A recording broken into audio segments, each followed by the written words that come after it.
All right, Ron, welcome to Timeless Personal Growth and Development. Today we're talking about letting go. Letting go and being able to live in the moment. I've struggled with that, and I'm going to share a quick story with you guys. It was a quick story that relates into letting go and being able to move past and move on and being able to enjoy the present moment. So, a few years ago, that I had to. So I was struggling in this relationship that I was in at the time, and it was just back and forth with this girl on off and not showing where this was gonna go.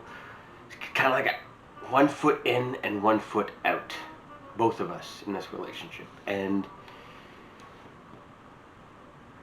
it occupied a lot of time and a lot of energy that I could have been focused on other things.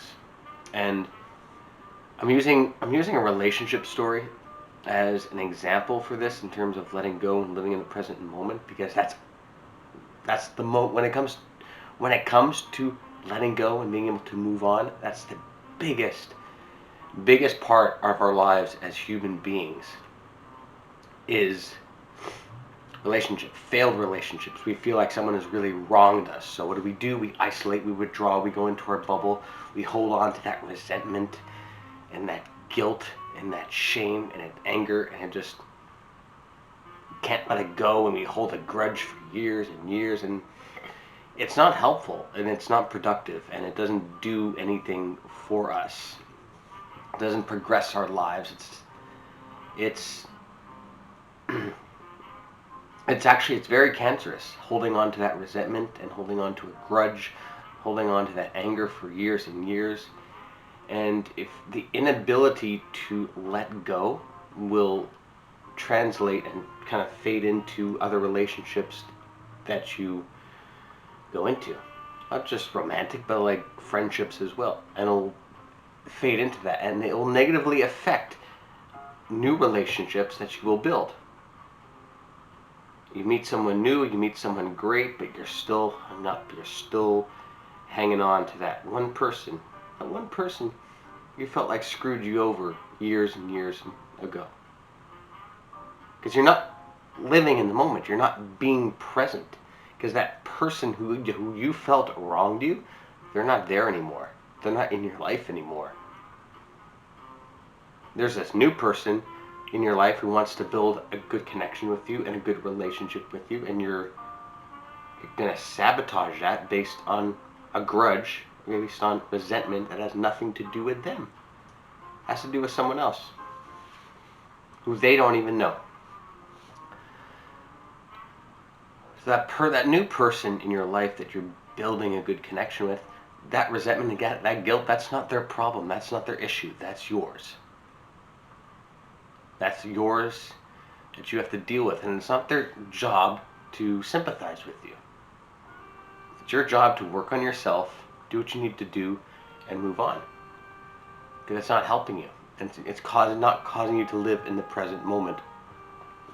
And when it comes to living in our present moment, we always have a tendency to look backward or to look forward. You know, we're hung up and we're upset about little things that happened in the past, or we're anticipating what's coming up in the future.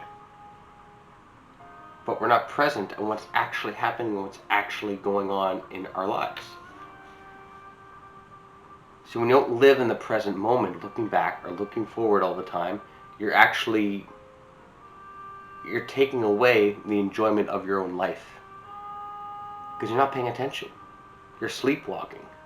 You're on autopilot. Because you're not focused on what's actually going on, actually happening. Your inability to be able to live in the present moment,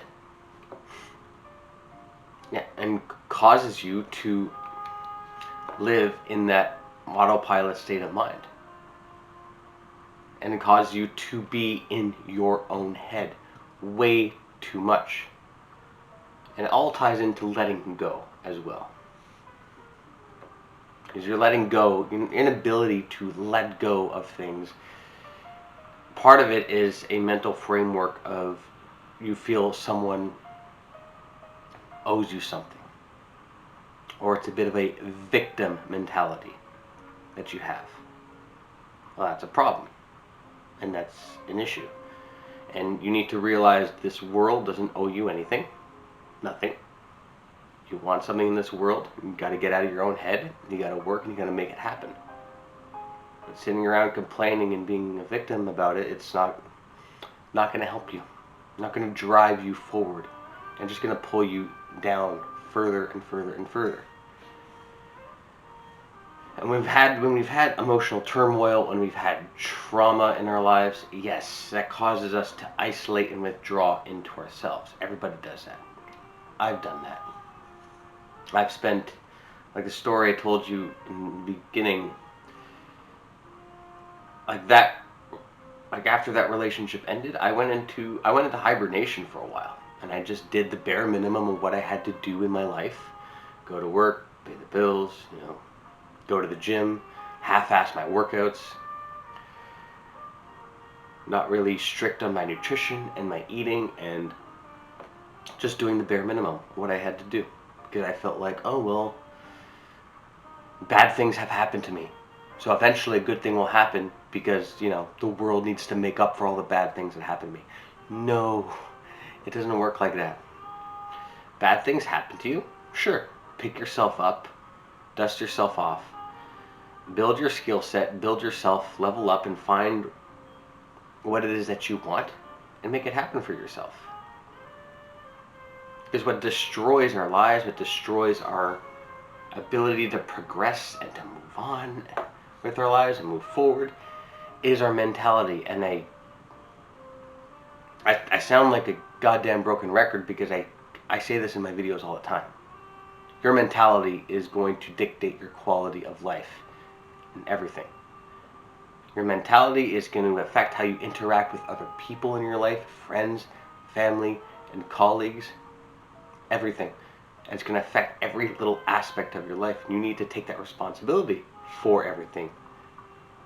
Because staying hung up and holding a grudge and being resentful for someone because someone has really wronged you, it's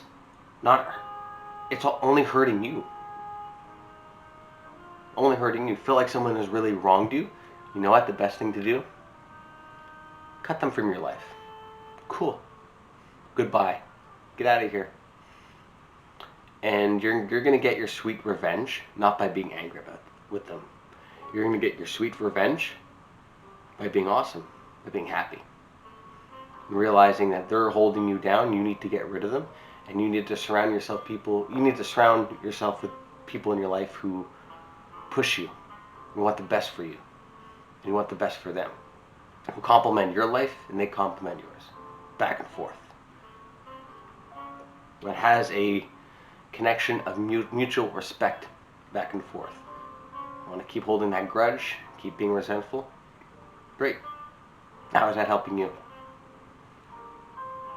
Because if you think that person the person that you hold that resentment for, they're not coming into your life and going to make things better.